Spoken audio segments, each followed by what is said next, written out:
You know, like when you come out of your engagement, there's like so much that you have to kind of catch up on. And at this point, I actually feel that we are more in love in this moment than we were even back then, just because we continue to grow closer as a couple. It just feels right, and it feels very, I don't know what the word is. I just feel like I'm in the most mature relationship. I just feel she gets me. It's like the consistency in our relationship is there every single day, and she shows up every single day, which is something I haven't had before. So, yeah, it's just, it's been crazy. It's nice that we're here now and can like actually celebrate it with the people we want to. And the ring gets to stay on now. Yeah. No more hiding it. Katie, Lane, Thurston, will you marry me? It's official. Season 17 of The Bachelorette is in the books, and 30-year-old Katie Thurston is engaged to Blake Moynes, a 31-year-old wildlife manager from Hamilton, Ontario. You know, the irony in all of this is Bachelor Nation was actually tagging us as potential couples before we'd even met. You know, they were talking about, oh, paradise couples, or like Katie and Blake need to meet. I think mainly just because we were both black boxes on our seasons due to our, I don't know, props, we'll say. And so it's just funny that, you know, early on people kept trying to like bring us together, and I just wasn't really interested. You know, we had talked very casually one time, like in the DMs, in terms of like, good job on your season, and I mean, that was pretty much it. So yeah, he was hot, but I just didn't think much of it. Yeah, so I mean, the timeline of kind of how things happened was Matt James' season has started. I first saw her when she came out of limo on the first night, which kind of sparked my interest. You know, this pandemic was really hard for me, and this just really got me through a lot. And I was hoping to pass the torch to you. And watching her journey along, I saw her get eliminated. I can't give you this rose tonight. After that, where like I had heard spoilers that she was potentially going to be the Bachelorette, but there was a couple of names thrown out there. And then we got closer to the time where there was going to be announced, and Katie was announced for the 100% for sure she's going to be the Bachelorette. Should we tell Bachelor Nation? We're the Bachelorette. That's right, 2 separate seasons, 2 separate women. And I just like thinking, I'm like, what if I just go meet her? I'll just go see if I can meet her. And that's when I started like putting lines out there to see if there's a potential in that happening. And then I was just like, let's pull the trigger on this. Let's go meet her. Oh my gosh, Blake. Hi. You look so good. When I met him in person, something about the energy of a person can just shift your mind completely, and that's just how I felt when I met him. I just, like, it was instant. Like, I knew right away that this was going to be a really strong relationship. I, at that moment, didn't expect it to go the way it did, though. To see you here, it's like a dream or a nightmare. I haven't decided yet. You know, we had that like cheeky, fun conversation, and you know, you want to kiss her in that moment because you could tell that there was something there. Do I feel like something could be there with us? I'll be honest. Maybe. Maybe. I'll take the maybe. I'll take the maybe. It is a little uncomfortable, you know, you're like, oh my gosh, who's this guy? But I remember sitting on the bench with him, and the bench was making a squeaky noise. And we like both looked at each other with our sense of humor. We didn't say anything, but we both laughed. And I was like, yes, like he gets me, this is perfect. And I mean, it was so easy from that moment on. You're a troublemaker. I'm gonna say that But first. you know what? That could be a really good thing. And you know, through the beginning of that whole first one-on-one, we were on the horses, and you know, quickly got to us rolling in the hay, right?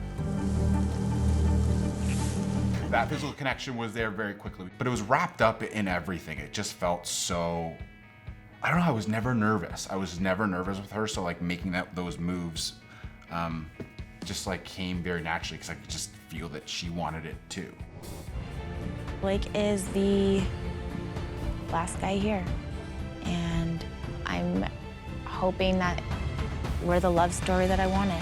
When I found out that it was just me there, it was just excitement because it was like, okay, well, like this is what I came here for. This is, you know, everything that I wanted since I'd met her, and it was just like this exciting feeling. It was like, okay, well now I have her to myself for how many days? There's no one else, right? And that was what was good about it because we did need all the time that we could get with me coming in late and all those things. So, You know, like he said, all that time that we got to spend together towards the end was really what validated exactly what I thought about our relationship, that he is the one for me.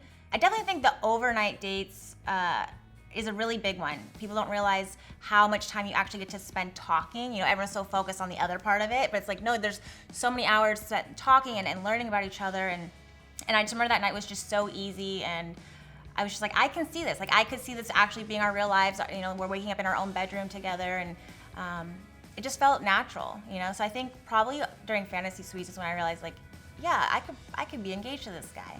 I think, well, I'll put it this way. I think I knew, for me anyways, I knew that it was potentially it was going to be me and her at the end of this when I made that statement after I visited her room with the boombox where I said I think that she's going to be my fiance. It's impossible to deny that Katie and I are going to fall in love. And so I feel like Katie's going to be my fiance. Like I knew in that moment, but the rest was just kind of solidifying that. And there wasn't really like a one-hit moment for me. Yes, the Fantasy Suites were huge, and it was like, you know, it's such a weird feeling when those cameras go off and it's like you look at each other and it's just like, it's a 15 minutes of like this weird transition. It's just like, it's just different, right? Like, you know, no one's watching you, it's just different. And it just, nothing changed. And then, you know, there wasn't a different change in personality. There wasn't a change, nothing. And it was just like, okay, so everything that we've done up until this point just confirms that like you were completely you and natural. I was completely me and natural. And there was no like hesitations. And, you know, this is the thing too, is, you know, it's Fantasy Suites and everyone thinks like, oh, you talk 95% of that about like serious things, right? And there's a lot that goes in those conversations just to make you feel better about where you're at. And I think there's a reason why they give you that time to figure that out.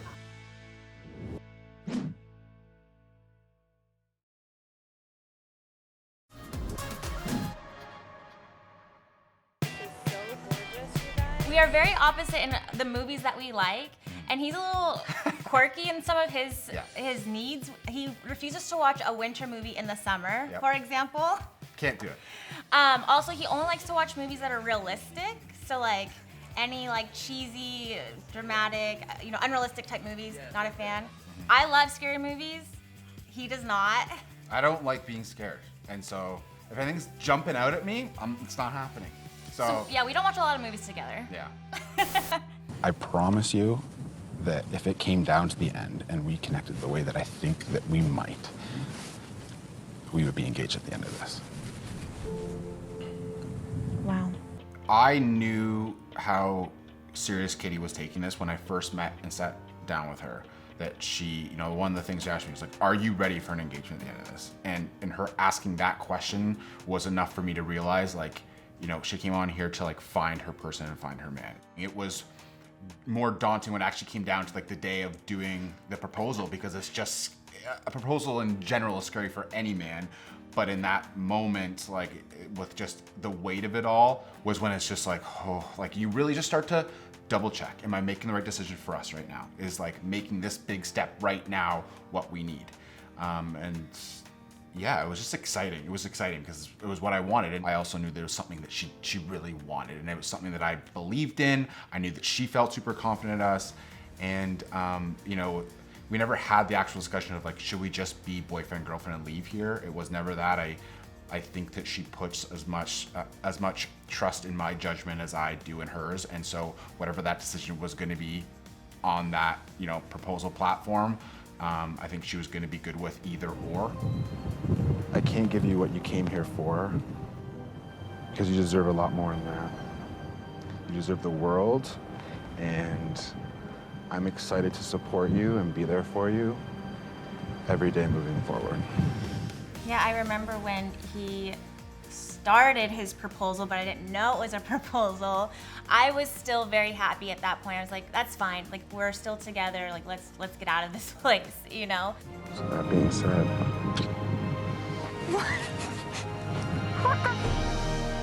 Katie Lane Thurston, will you marry me?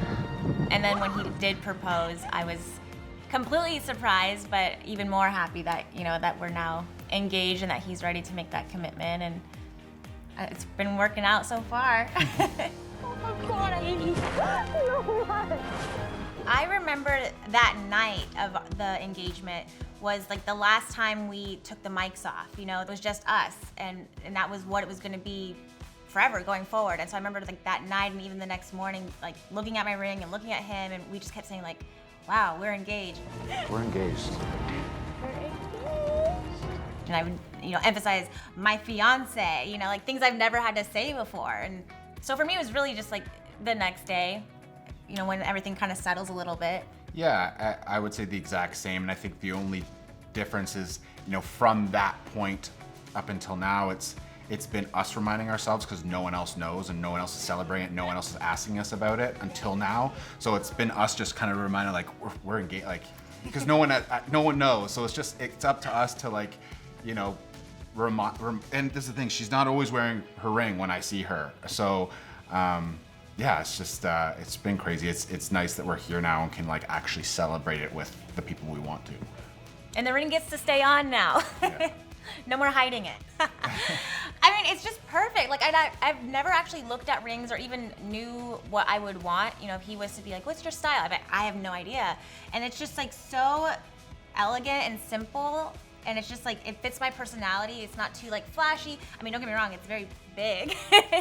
But when I saw it, I was just like, wow, he just knows me so well. It's exactly what I would want, I mean, we have no doubts that we are getting married. We're not even at a point of like, well, we'll see how this engagement goes. Yeah. Like, we know it's going to happen. We just have to figure out a few things first, especially living in 2 different countries at the moment.